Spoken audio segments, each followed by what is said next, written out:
মথুৰাপুৰত উদঙীয়া গৰুৱে সমস্যাৰ সৃষ্টি কৰিছে ৰাজপথত। গৰুক বচাবলৈ গৈ দুৰ্ঘটনাত পতিত এখন বাহন। কথমপি প্ৰাণৰক্ষা বাহনৰ চালকৰ সৈতে এজন আৰোহীৰ দুৰ্ঘটনাত নিহত এটা পশুধন।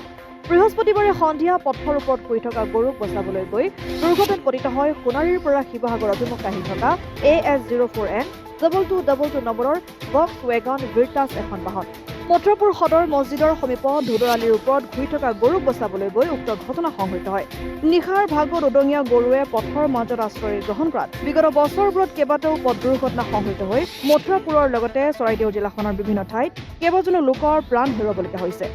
চৰাইদেউ জিলাৰ বিভিন্ন অঞ্চলত বাৰিষা অহাৰ লগে লগে পশুধন পালন কৰা একাংশ লোকে নিজৰ পোহনীয়া গৰুৰ দায়িত্ব এৰাই চলে। এইসকল লোকে গৰুক পোহপাল কৰিছে যদিও সন্ধিয়া নিজৰ পোহনীয়া গৰুক ঘৰলৈ নি গোহালিত ৰখাৰ কোনো দায়িত্ব নিদিয়ে। নিতৌ মথুৰাপুৰ অঞ্চলৰ পথৰ ওপৰত 100-150 গৰু অৱস্থান কৰে। দেখা পোৱা যায় যে এনে উদঙীয়া গৰুৰ বাবে কোনো বাহন দুৰ্ঘটনাগ্ৰস্ত হলে বা কোনো আহত হলে গৰুৰ কোনো গৰাকী নোলায়। যদি কোনো গধুৰ বাহনে উদঙীয়া গৰুক আহত কৰিলে উক্ত বাহনৰ পৰা ক্ষতিপূৰণ আদায় কৰিবলৈ মুহূৰ্ততে গৰুৰ গৰাকী উপস্থিত হয়।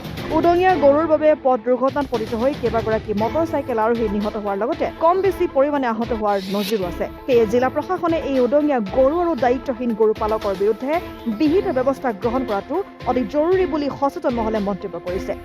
মথুৰাপুৰৰ পৰা ইছলাম আহমেদৰ ৰিপৰ্ট, অসম আদিত্য।